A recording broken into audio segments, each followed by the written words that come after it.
Eerily haunting true stories about remote abandoned locations rich in history.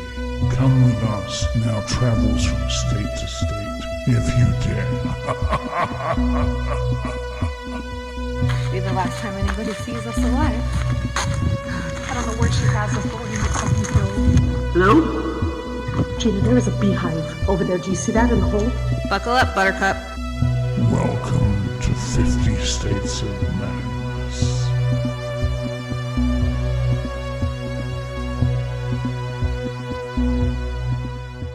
Welcome to 50 States of Madness. Welcome to 50 States of Madness. How are you? I'm doing great this evening. How are you? I'm good.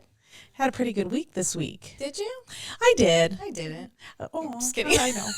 I know. No, every time I try to call Gina, I'd always hear I'd always get a text. I need to call you back. I'm running through a field right now. Need to call you back. I'm running on the street right now. Need to call you back. It sounds terrible. Baseball field. Or like a baseball field. Yeah. It's like she's always Speaking like of fields. Yeah, that's what we're going to be talking about today. That was a pretty good segue you did there. I like that. know. I like that. Well, You didn't even rehearse that. I know. Well, let's talk about these fields.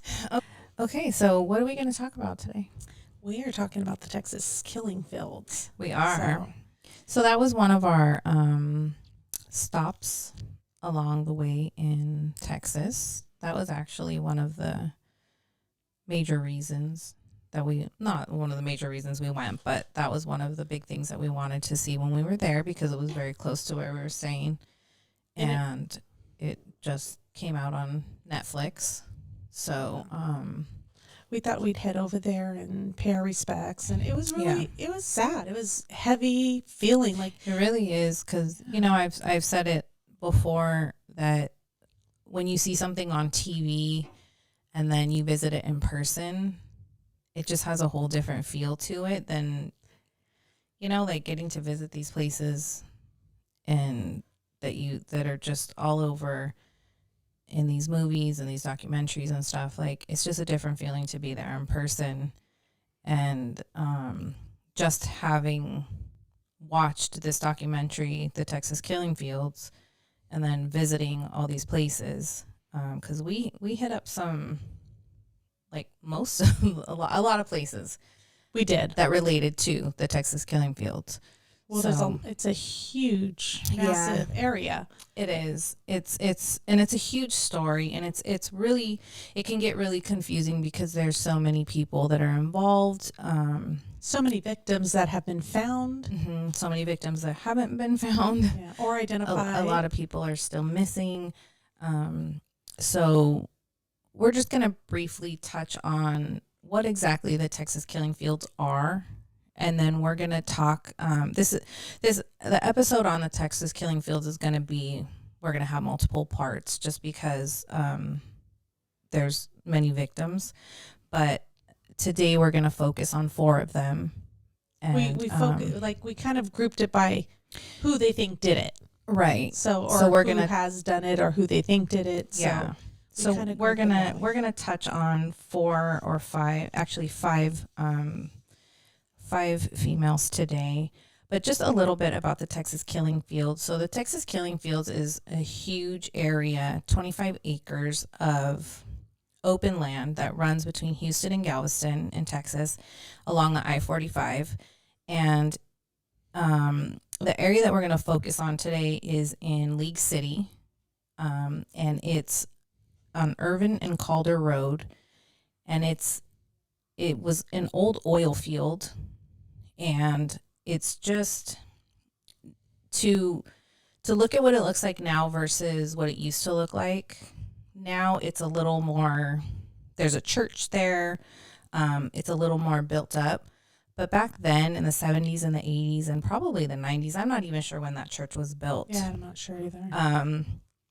But it was a very desolate area, kind of looked like an area where people would just, I don't know, maybe dump trash. Well, a lot, like when we were driving through the highways there, we'd look off to the side and we'd see these like dense areas with just nothing but marsh and trees. And we're like, you can hide a body there. Yeah, You can hide a body there. I mean, literally. Right off the highway. Yeah, if you drive down these highways, there's many fields that could be the Texas killing fields, to be honest. Yeah, we couldn't really pinpoint because it's such a large area. We're like, okay, maybe that's included with it. Maybe that's included with it because you just see it down this highway. Yeah, it's a huge area, and very swampy. Oh, The bayou, like you're in the water. We walked through one property and it was scary to walk. We were almost kind of joking that we were going to go into quicksand. That's exactly what it felt like. It felt like quicksand. Yeah, it felt like every time you stepped down, you sunk into the ground. It was so marshy, I guess. I mean, I've never really been in a marsh, but that's the best way I can describe it. No, and that's, I mean, it was like you're in the swamps, you know? Yes. It's just, it's very eerie. And we went here during the daytime. We got eaten alive by mosquitoes. Yeah, are they even called mosquitoes over there? I don't even know, but it was a whatever different they were, creature. They were vicious, man. They can go through, like, luckily I wore jeans that day, but unfortunately Gina wore leggings. Yeah. And they literally bit through her leggings. Yeah, I was a mess. I was an absolute disaster. But yeah, the area is, so not only in this area, but in Texas, we discovered pistachio trees. And gorgeous. I am so fascinated with them and obsessed with these trees. They are the most beautiful, spooky, haunting looking trees you will ever see. Yeah, especially when they don't have the leaves on it. Yeah, they're beautiful. But there's so many of these just fields and fields, crops, maybe I should say, of just orchards of these trees. And they look, especially at night, they look so spooky. But this area by Irvin and Calder Road, which was an old oil field, it's just now a bunch of overgrown shrubs and trees and bushes. Yeah. And I think at the time in the 70s and the 80s when these bodies were disposed of there, it was the grass was like overgrown, way overgrown, more so than it was when we were there.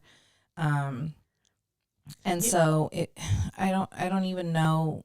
I feel like this is someplace that, like, in order to understand the feeling, like, you kind of have to be there. You have to visit this place, because. And even when we went too, it was such a clearing because they had cleared out all the trees and the overgrown and all that. And you're thinking, like, how could they have not seen a body right there, 12 feet away, 20 feet away? But when you have all that trees and marsh, and we had walked through a part of it that was still overgrown down a path, and we didn't even want to go into, and we knew we were right there near the road, but it was still creepy. Yeah, it is. It really, really is. And I can't even imagine, like, being there in the dark. No, like, that would just be terrifying. But yeah, it's crazy to see how many places there are that are just unoccupied, that it would be so easy for somebody to just dump a body there and it would just never be found, because there's so many places to look. Like, how would you go about looking for bodies? Like where would you start? Where would you begin? Yeah, that's 25 acres doesn't sound like a lot, but when you're looking for a body, like, in just acres are huge, and it all starts to look the same. I'm really curious is how many acres is in a mile, or how many miles are in an acre? I don't know. I don't know either. I don't know. We'll have to find it out and put it in right here. So anyway, this 25 acres, so it runs from Houston to Galveston, and since the early 1970s, more than 30 bodies have been discovered and found along this whole stretch of land, and most of these bodies are young women between the ages of 12 and 25. And the scary part is they don't even think it was the same person. No. So you catch one, you're still getting bodies dumped. You catch two, you're still getting bodies dumped. Yeah. That's scary. It really is. And it's scary to know that I just dropped my daughter off there to live. Can we go save Savannah? That's a whole other episode. Because I'm not real thrilled with that area. No. But a lot of these women, I think there's just so many cases out there of missing girls that they feel are tied to this area, that, have just gone missing, that bodies are never found. Even if bodies are found, they're not identified. And this area is just, it's a terrible, terrible area. Yes. So, so today we're going to talk about, we're going to focus on the women that were believed to be murdered by a man named Clyde Hedrick. That's how we're going to do this, is to separate them, because these stories get so intertwined and it can get a little confusing. So how we kind of grouped this is we kind of did it based off when the girls disappeared, because it kind of, a lot of this intertwined, because with when they found the bodies or when girls went missing, as people were going missing. They were finding other bodies, so it goes a lot of back and forth. Yes, and it's in this, League City is south of Houston, but it's not a very huge city. Mm-mm. So for all this happening around League City, Dickinson, all this area right there, it's a big deal. Mm-hmm. And especially when you start doing the timeline of when they go missing, it's literally back to back. Like, how can you not see that there's a serial killer? Yeah. How can you not see the pattern in all of this? And how it's the same. Mm-hmm. Because I know you'll talk about one victim, and I'll talk about one victim, and their manner of death, blunt force trauma, it's the same. Same thing. Yeah. The first victim we're going to talk about is Heidi Fye, and her loved ones would call her Heidi, but I'm going to refer to her as Heidi. So, residents of League City in Texas were left terrified when the police started recovering remains of several missing girls from a remote field just beside Calder Road. While the stretch of land was later nicknamed the Texas Killing Fields, the first body found there in the mid-1980s was identified that of Heidi Fye. She was a cocktail waitress who resided right around the area. Her loved ones still remember how she used to light up a room the minute she walked into it. She was a 23-year-old cocktail waitress who worked at a local bar named Texas Moon. Remember that name. That name is going to come up multiple times. Yeah. This bar. She was reportedly in love with her life. She loved what she did. She had big aspirations for her future. She was described as a cheerful and generous individual, and people who knew her mentioned she was pretty close to her family and never hesitated to help others. Besides, she even had a knack for making friends, and with no serious enemies, her vanishing was shocking to accept. On October 10, 1983, Heidi was staying at her parents' place when she decided to walk down to the local gas station in order to use a payphone to call her boyfriend. Again, keep this payphone in mind. Keep this payphone in mind. The store owner actually corroborated this by revealing she'd arrived, used the services as anyone else might, and casually exited the store before walking towards the direction of her home. However, that was the last anyone ever saw or heard from her alive, as the youngster never returned to her house and seemingly disappeared into thin air. Heidi's loved ones realized she was missing within mere hours, and speculating something must have gone terribly wrong, they headed out to search for the missing woman. They even informed officials before combing through every local spot she might have visited, yet there were no clues concerning her whereabouts to be found, and with each passing day, the hope of her safe return began to dwindle. Eventually, on April 4th, 1984, close to 6 months to the date Heidi had disappeared, a woman residing along a field beside Calder Road horrifically realized her pet dog had returned home from his walk with a skull in his mouth. This seems to be a common occurrence with these dogs finding the bones. Mm-hmm. That's scary. Yeah. Especially in Texas, because that's how they found Tina and Dean's bodies. Yeah. Was a dog coming bringing home. like an arm bone or something. Yeah. From one of our previous episodes. And so these bones were identified as Heidi Fye. The victim was utterly nude, indicating sexual abuse, and the medical examiner determined that apart from being beaten, she also suffered blunt force trauma to the head. Remember that. Like I said, like there's so much in common with the other victims in this case. So unfortunately, it was pretty difficult to mount a continuing investigation into Heidi's homicide as there was insufficient leads as well as possible witnesses. They reportedly did try to retrace her steps from the store before canvassing the entire region for some clues, witnesses, or signs, but to no avail, as no one even saw her on that faithful day. Besides the young mother's acquaintances mentioned that almost none held grudges against the 23-year-old cocktail waitress, and she did not have any enemies who'd want to hurt her in such a gruesome manner.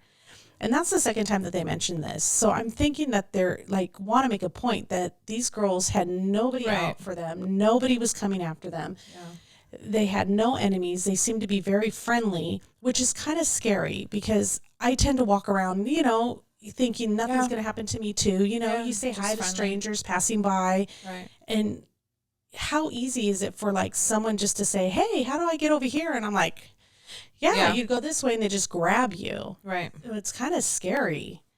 I don't have that problem. Yeah, no. Nobody out there trying to talk to me. Gina keeps me safe. So because of this, the investigation died down really quietly and there weren't a lot of leads for it. And it wasn't until another tragic event that happened in the same area that brought this back to light. Like the attention on this came back to light. Right. And I know Gina's going to be talking about that. But I know that some of the people pointed to there was, besides the field that we went to out there, there was a property there and long been empty. But at the time, there was a man there by the name of Robert Abel who lived there. Right. Who they kind of suspected of doing this killing and who had killed Heidi because it was kind of part of his property, but way in the back. Yeah, it's off to the back of it. Yeah. You can see it in the distance. And we kind of, you'll see videos of us walking through it because we kind of went through the fence and walked towards his property. Now it's just empty. That's when abandoned. It really like start to feel like quicksand. The ground. Like walking it was so bad. Back towards that property. Yeah. But yeah, everything is completely abandoned now. That property is for sale. Yeah, the property was for sale. He was considered a suspect up until the time that he died by suicide in 2005. I think you can take all the accusations. Up until that time, he denied it. He was not. Mm-hmm. And, I mean, when you start looking at the man that, you know, Clyde Hedrick, that we were going to go into in one of the deaths and one of the disappearances that you're going to talk about, up until that time, you know, they were really hard on this guy, yes. Robert Abel. Like the whole community thought came he down did on it. him. Yeah. Yeah. And again, like that's, you know, it's a really small community and it's kind of like, it kind of got the feel that like, it's kind of one of those places that everybody knows everybody. And so, you know, he could probably have been just going shopping and people are probably harassing him or driving down the street or walking his dog or, you know, that kind of thing where whenever you're seen in public, you're getting harassed. We're going to talk about his next victim after that. So that was, just to remind you, that was in October 10th of 1983 when she went missing. Right, that Heidi went missing, and it was later on that year when her body was found, close to 6 months later to the date, April 4th, 1984, when they found her remains. So right. So I'm going to touch a little bit on a girl named Ellen Ray Simpson Beeson. So Ellen was just 30 years old when she vanished. She was described as a generous and kind-hearted person who was quite popular in the community and among her friends. Those who knew her well mentioned that she loved having fun and friendly with almost everybody that she met. Her jovial nature allowed her to make friends quickly, and she did not have any enemies, which again, I feel like this is just something that all of these girls have in common, you know? Yeah. I can see them easily just, you know, not necessarily being ones to go up to people, but like easily. No, but they're not going to, you know, they're push friendly. anybody away and, you know, if somebody comes to talk to them, so... Probably easily approachable, maybe is what I might want to say. Right.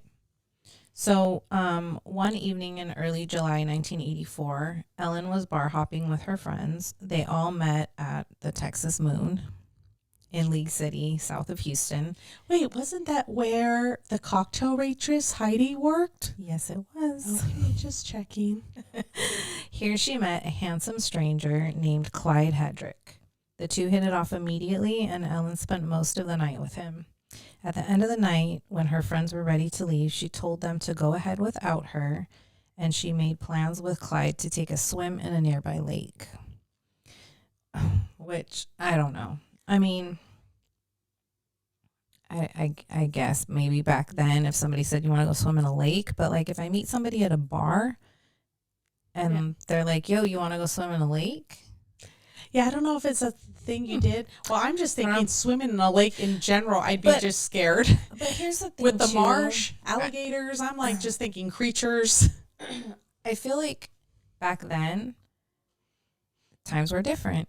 Yeah. It was just a different time, and people trusted people more, you know? Yeah, it's sad to say, but they did. And so, you know, maybe them just meeting that night for the first time, and I think that her friend actually introduced her to him.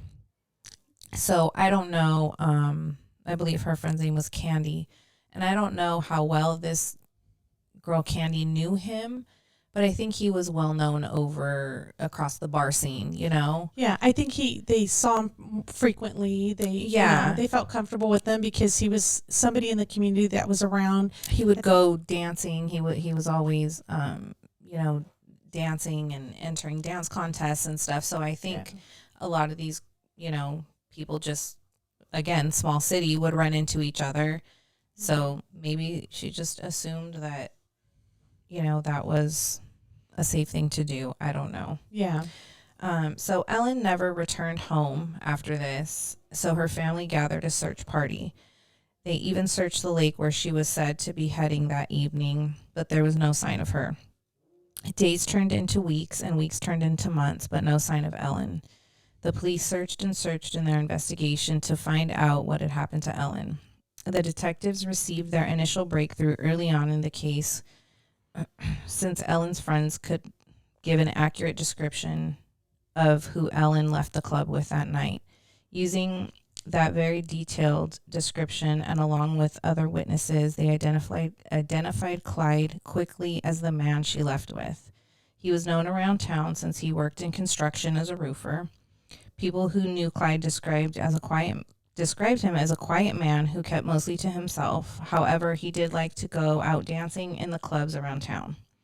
When the police brought Clyde in for questioning, he admitted that Ellen and he had gone swimming in the lake and that Ellen accidentally drowned.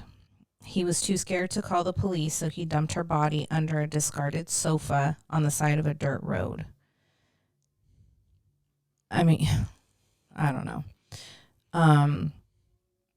Obviously nobody fell for that story, but No, they had a lot of suspicion, but they had no proof. yeah. Since the medical examiner said that she died from drowning, I think. Yeah, then that's So- just what they went with. Yeah. So on July 29th, 1984, Ellen's decomposed remains were found under a sofa in a wooded area beside Old Causeway Road in Galveston County. The coroner could not identify the cause of death at the time. Therefore, Clyde was only charged with abuse of a corpse, and he only served 1 year in prison. So,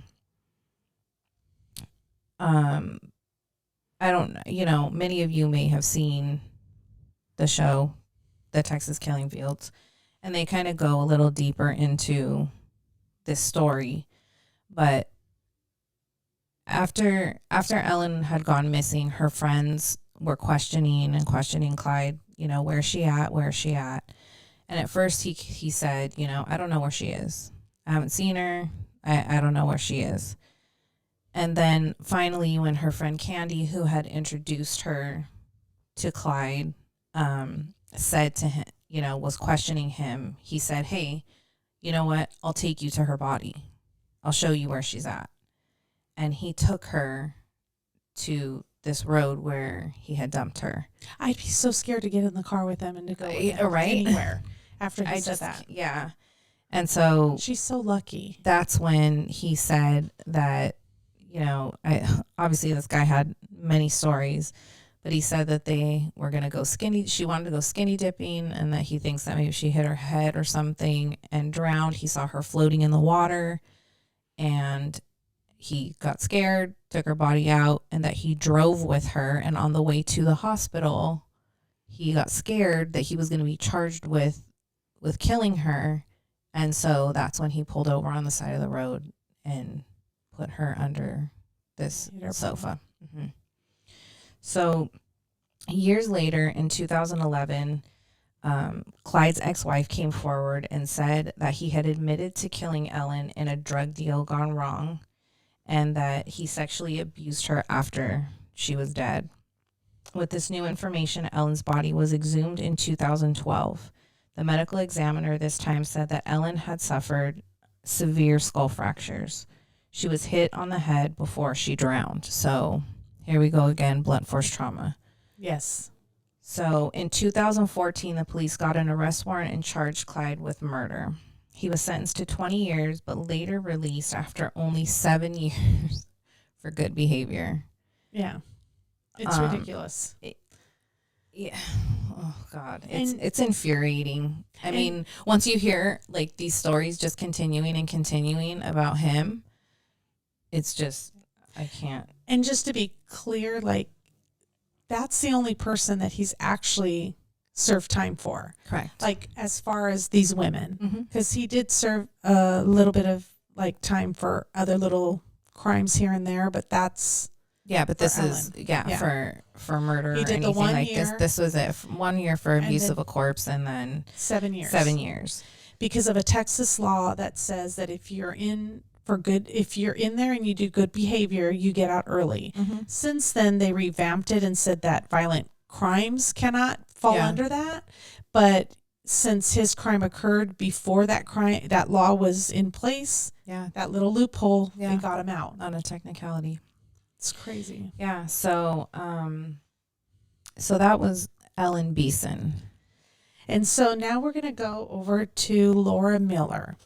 And Laura Miller, on September 10th, 1984, she was 16 years old. She disappeared a short distance from her home in Texas. She lived in Dixonson, Texas, which was about 4.5 miles from League City. And we mapped it from the Texas Moon Club. So just to give you an idea of how close all these things were occurring. And we went to these places, and like there's certain places that are not there anymore. The Texas Moon Bar being one of them. Yes. It is now a guitar shop. Yeah. So we do have like current pictures of like where the payphone was that they were talking on. There's no payphone there, but it's still the same convenience store that's there. It's like a Valero gas station now, but so we did visit these places. They're just not what they were back then. So earlier in the evening, she asked her mom to drive her to a payphone so she can call her boyfriend. After their call, yes, it was the same payphone that Heidi used to call her boyfriend from the same convenience store. So I just so we can see that how small this town is too, that everybody's going to the same convenience store with the same payphone. What man is frequenting these same payphones? It's just, it's too much of a coincidence. And it said that, Laura's dad said that they had just moved into that house and they didn't have a phone yet. And so that's why they were driving to that payphone, for her to be able to call her boyfriend. And her mom was supposed to drive her back, but she was taking too long and she wanted to sit and talk to her boyfriend a little bit longer. And she just told her mom, I can walk back.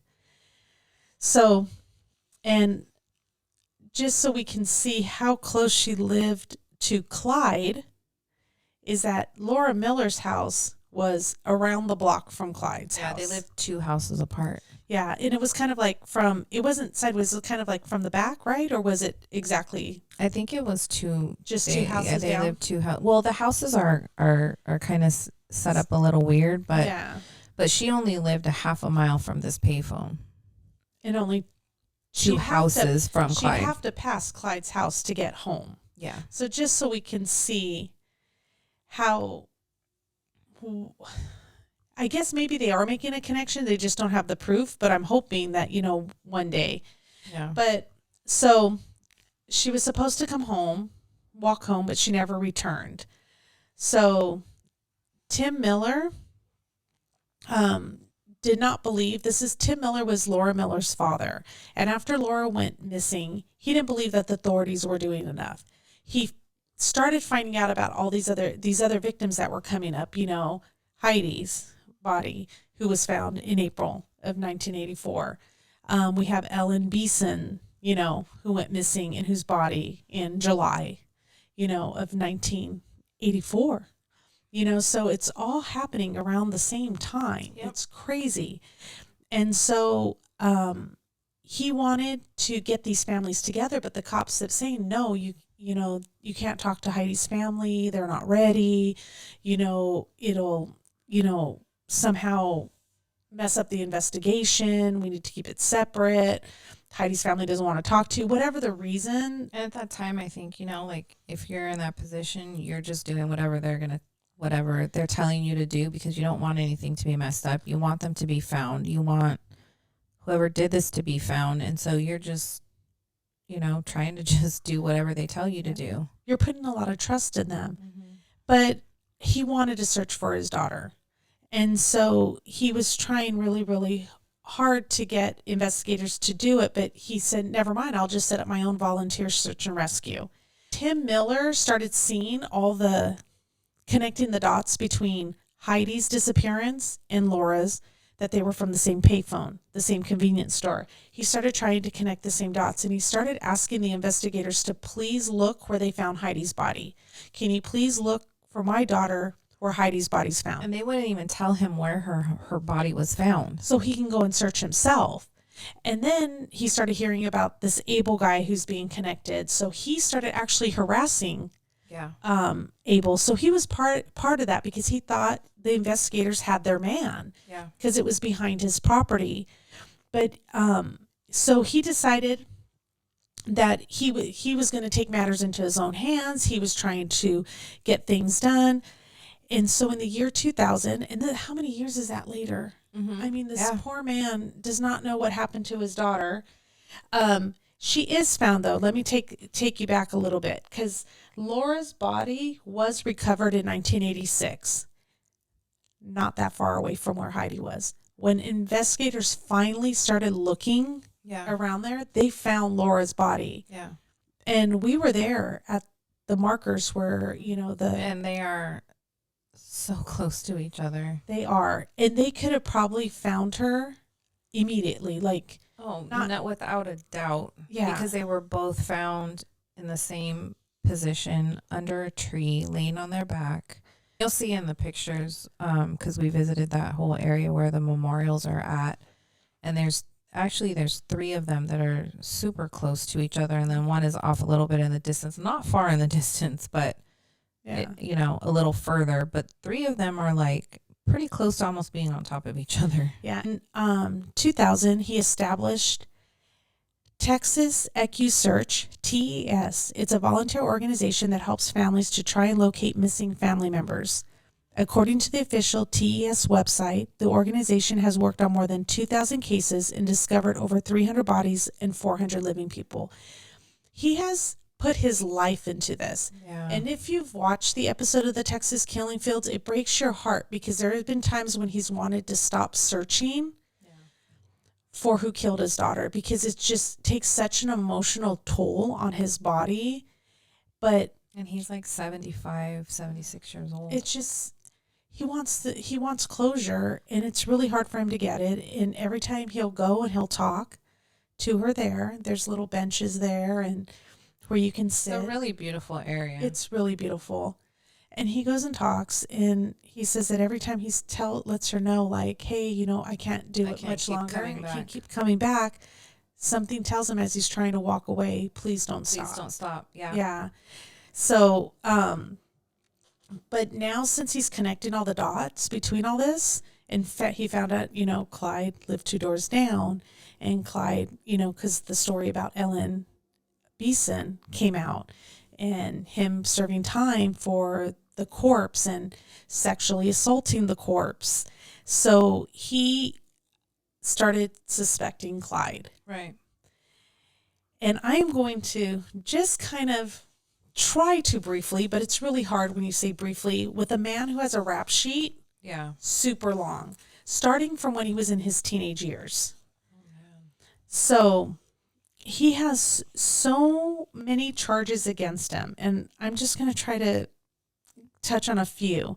But before all this started happening in 77, he has assault and battery, attempted arson, another assault and battery, unauthorized use of a motor vehicle, possession of dangerous drugs. He has assault, attempted arson, another one, criminal mischief. And then it gets worse. It starts going into injury to a child, aggravated kidnapping, aggravated sexual assault on a child.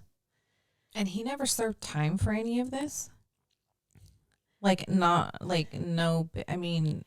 You know what, to be honest with you, I don't know, because they don't, every time you try to...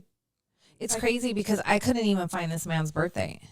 Yeah, like, every time I try to go online, and I'm sure there's a way to do it, but every time I try to go online and I type in, like, you know, because I want to know what year did he serve time, because I'm trying to do this timeline together. What year did he serve time for the abuse of a corpse? Because they found out in July of 1984 that he did it. He admitted to doing it. When did he actually go to jail to serve time for that? Yeah. Because all these other things were happening in 84.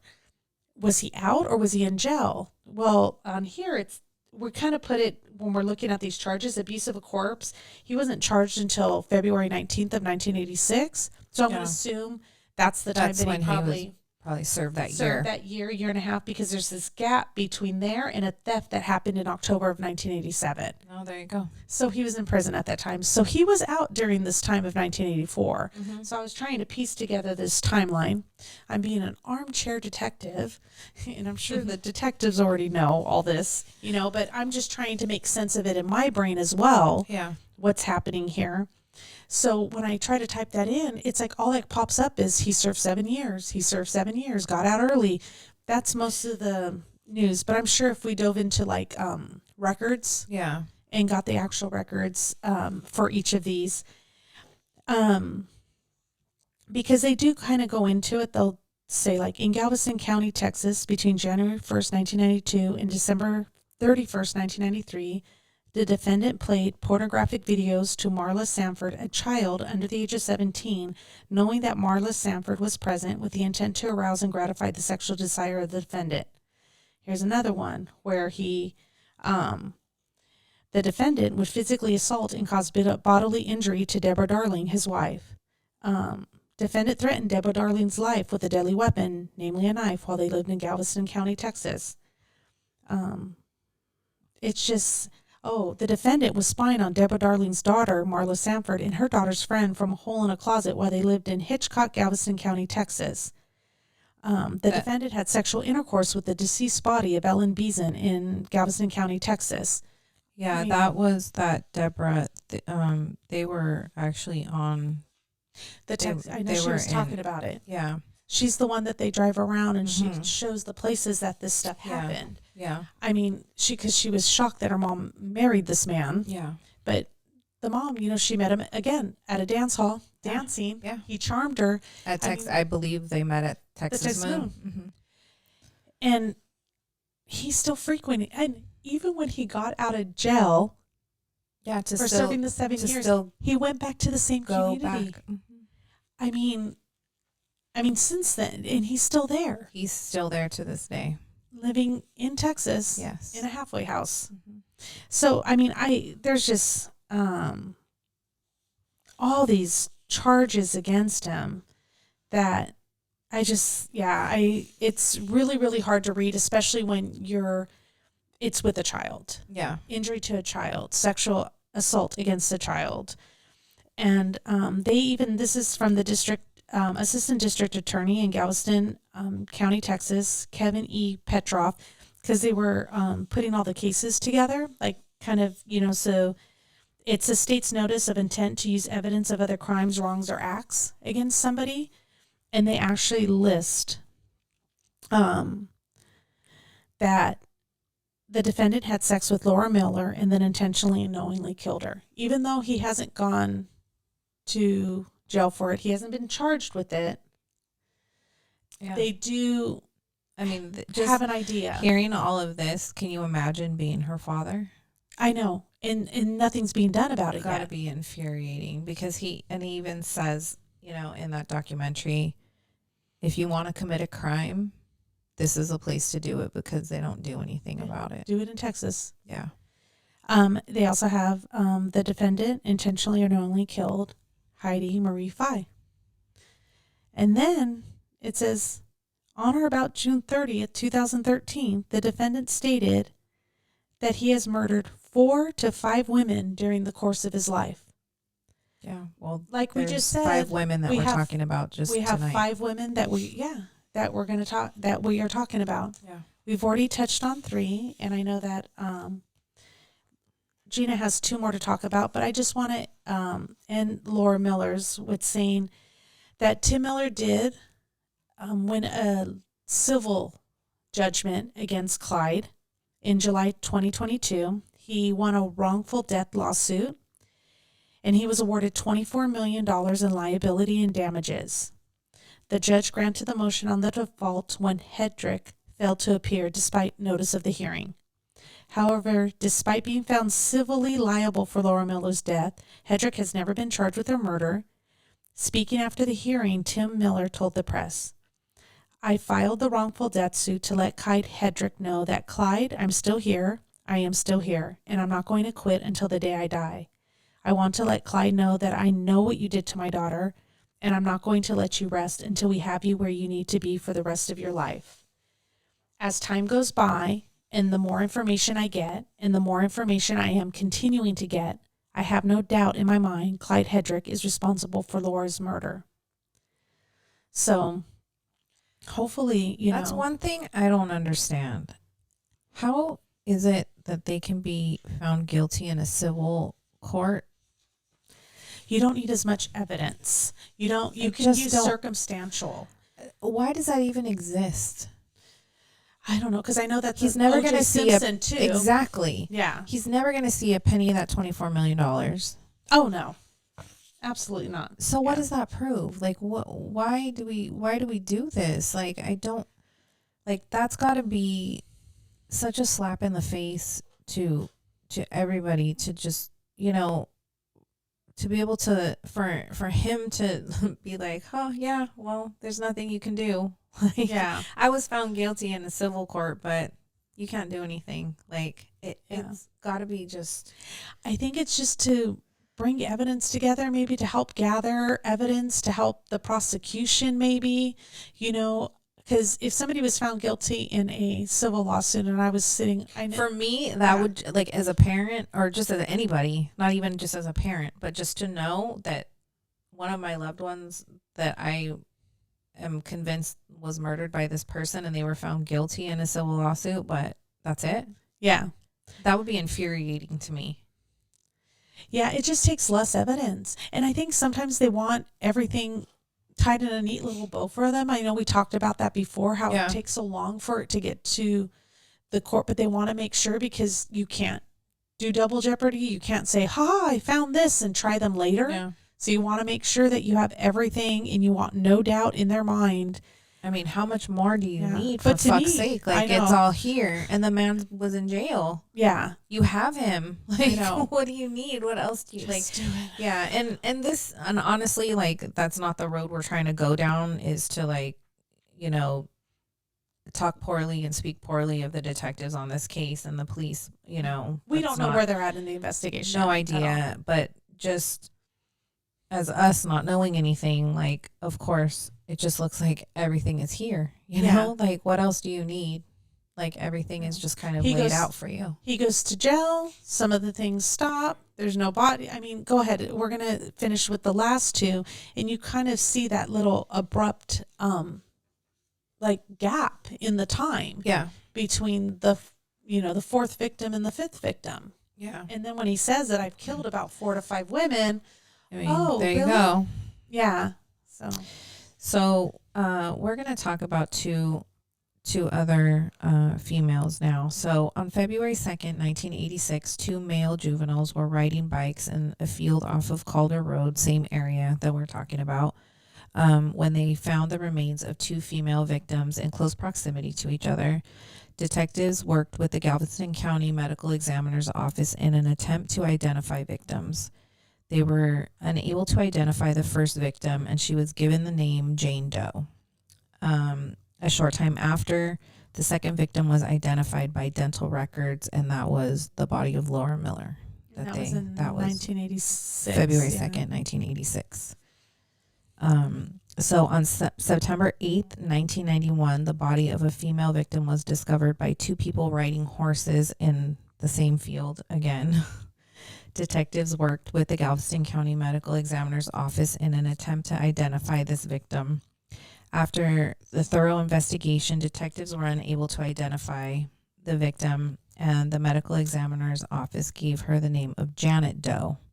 So now you just have like 2. And it looks like, and you want to think like, okay, is it a copycat killer that's Yeah. dumping them in the same location, or Right. is it the same killer? And I know that that's another reason why they keep a lot of the evidence under their hat too, is because they don't want this to get out. They don't want copycats, you know? Absolutely. So from the time the first victim was discovered in 1984, detectives from League City Police Department have been working diligently to identify Jane Doe and Janet Doe and to follow the leads and search for a suspect or suspects in this case. Over the years, there have been several attempts to produce an accurate representation of what the victims looked like at the time of their death to assist with identifying Jane Doe and Janet Doe. The cold case detectives became aware of a company called Parabon Nanolabs that has the capability to use the victim's DNA to provide a rendering that is close to a representation of what the victims looked like at their time of death. Detectives started the process of DNA extraction from the remains with DNA Labs International. The skulls of the victims were taken to Dr. Westcott at Texas State University, and 3D composites were printed to assist with the snapshot from the Parabon Nanolabs. Jane Doe's snapshot phenotyping results were completed in May 2016, and Janet Doe's snapshot phenotyping results were completed in May 2017. That's crazy. Like, so much time has passed. Yeah, but technology, it's just so Yeah. far in advance, because back in the day, they probably didn't even have the technology to do all this. any of this. Yeah. So in April of 2018, detectives started working on the genetic genealogy of Jane Doe and Janet Doe with GED Match. Detectives pieced together family trees in an attempt to identify the victims. After months of constructing family trees, FBI agent Richard Renison offered his assistance through the use of family tree DNA to compare the DNA profiles of the victims against the database. On January 29th, 2019, Agent Renison provided the detectives with results from the family tree DNA comparisons. Additional family matches for the victims were discovered in the family tree DNA database and were instrumental in helping to complete the family trees for both Jane Doe and Janet Doe. Through this process, detectives were able to identify and locate living family members from both victims. DNA samples were collected from the son and the sister of Janet Doe, and agents from the FBI coordinating the collection from the family members of Jane Doe who were out of state. DNA comparisons from all the family members were conducted and positive matches were made. Detectives met with the Galveston County Medical Examiner and provided her with the findings. The medical examiner agreed with the results that she was provided and had begun the process to amend the death certificates.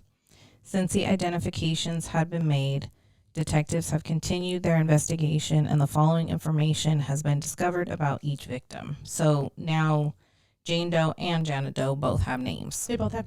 And, I'm listening to you read this, and I know you say all this time has passed, and DNA has been critical in solving a lot of cold cases in the past that happened in the 70s, 80s, even earlier than that.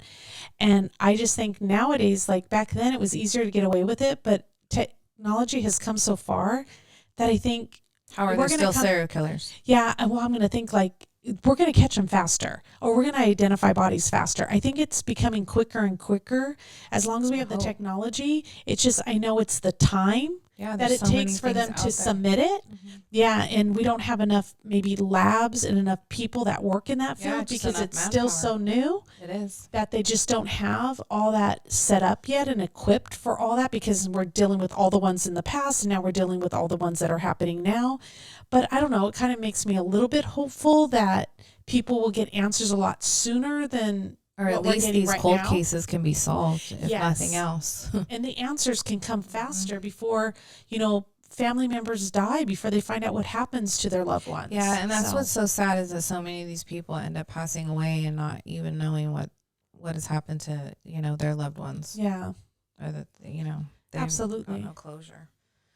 So Jane Doe was identified as Audrey Lee Cook. She was born on November 25th, 1955 in Memphis, Tennessee. She lived in Houston, Channelview, Texas area between the years of 1976 to 1985. She worked as a mechanic for a golf cart company in Houston in 1979, and she worked for Harrison County Equipment Company in Houston in 1980. She worked for Balloon Affair in Houston in 1981. At some point, she worked as a mechanic for National Rent-A-Car in Houston. The last contact she had with any family members was in December of 1985. 1985. Yeah. Okay. Associates advised that she sold and used cocaine, and she's estimated to have been about 30 years of age at the time of her death. And I just want to take it back to with Ellen Beason, where she said a drug deal gone bad was what the ex-wife said. Right. So I'm wondering if maybe Audrey was an associate. Who knows? Who knew them or who knew him. Just again, like another connection. Another connection with, so. Yeah. And then Janet Doe was identified as Donna Prudhomme. She was born on April 23rd, 1957 in Port Arthur, Texas. She lived in the Beaumont, Port Arthur, Texas area from 1982 to 1985. Around 1986, she moved to Austin, Texas. In 1988, she moved to Seabrook, Texas area where she lived in several different apartment complexes. In 1991, she lived in Nassau Bay, Texas. There's no information about her employment. It's believed that she was a frequent patron of several of the local bars. Oh. I mean, come on. Yeah. She was last seen in July 1991. She's estimated to have been 34 years of age at her time of death. So in 1991, so then, like I had said earlier, that we suspect that he served his time anywhere between 1986 to 1987 was his 1 year in jail. Right. And then there's this, so there's that gap. And we really don't hear about anybody going missing in that area from a bar during that time. Right. And, we had Audrey in 1985. Then we have that little bit of a gap because he's going through court, gets charged, serves his time. And maybe he's like trying to lay low a little bit. Yeah, which they tend to do. Yeah. 1987, he has a theft against him, but then, and there's, I can take you to, let me see this. It's like it's not like he stopped his crime, because in 1989, he has a possession of a controlled substance. 1990, his driver's license is suspended. So during this time, he's not laying too low. It's just so weird that, this guy's out here killing people. Yeah. And he's in and out of jail. He's getting arrested on a pretty much regular basis at this point. And he's just going out killing people and not even running. Like he's dancing at a bar. Yeah, and he's literally staying within probably a 20 or 30 mile radius. If even that big. He's literally not moving anywhere. Yeah. Just He still going has about his business. His job, his Yeah. work, his, it's crazy. And then 1991, she goes missing. So, and like you said, he might have laid low, or maybe he didn't. Yeah. I mean, maybe there's other victims out there that we're not aware of, or whose bodies haven't been found yet. Yeah. Which I hope not, but. So I just want to read this part. League City Police are asking that anybody who knew or had personal knowledge of either Audrey Cook or Donna Prudhomme around the time of their deaths or has information that will help further the investigation of these cases, please contact the League City Police Department cold case tip line at 281-338-8220. And, who knows? Again, you never know who knew somebody that knows somebody or. Yeah. I mean, we do get contacted every once in a while, like, oh, I know the family member of this person, or I know and so it does get out there, and people do. Yeah, because it doesn't sound like know. those two victims had much family. Like they didn't. It wasn't. Well, they identified them through genealogy, but yeah, it didn't seem like they had a lot of information or weren't able to gather a lot of information. And those two girls also have memorials right there next to Heidi and Laura. Yeah, Their two memorials are right there too, in this area. Yeah, the only one who doesn't have one there Ellen. because she wasn't found there. Yeah, Ellen was found in a different location along a highway. So, but so if anybody has any information out there, We'll put the number up. We'll put links in the description area, and we'll put it on the screen right here. Yeah, and hopefully the timeline and you were able to follow it, because it is very difficult when it's all kind of combining. He's moving around doing, grabbing and snatching a girl over here, and they're finding bodies over there. And we just wanted to try to bring it to you in a very straightforward manner. Yeah. So hopefully, and these are just a small group of females who went missing that were connected to Clyde Hedrick. There are still other victims that we're going to touch on that were connected to other people. yes. So these weren't the only victims. Yeah, like that you were said, there found. was 33 bodies that have been found in Yeah. this Texas killing field. So we do have a few more stories to bring you about this location, but unfortunately, thank you so much for joining us again for another week of 50 States of Madness. Yeah. And I hope you subscribe and like our video. That's, it just takes a little push the button, Just a little to help click. us out. Yeah, to help us out. And you can follow us on all our social media platforms. TikTok, Instagram, YouTube, everything's at 50 States of Madness. Thank you Yes. to our Patreons for supporting us. If you would like to support us, we are on Patreon at 50 States of Madness. Please. Thank you. That's how we bring these stories to you, because like we said, Gina and I like to visit the places that we are talking about, because there's nothing more connected than being able to see the places, because you can see things on pictures and you can hear and you can read about these things, but once you go and visit it, you really do feel a connection. You can really see, like, what the weather was like, what the ground's like, what Helps you to understand the It story does. too. and what it looked like. Because like, oh, how did they not find the bodies? And it's like, oh, that's Yeah. what the landscape is like, or And I feel So- too like, when you do stories, especially like on true crime and stuff like this, to be able to just go and pay respects to the people that you're talking about, absolutely, is a big thing too. So, absolutely. and we were able to do that. So, Thank you so much, and have a great week. thank you. Bye. Bye.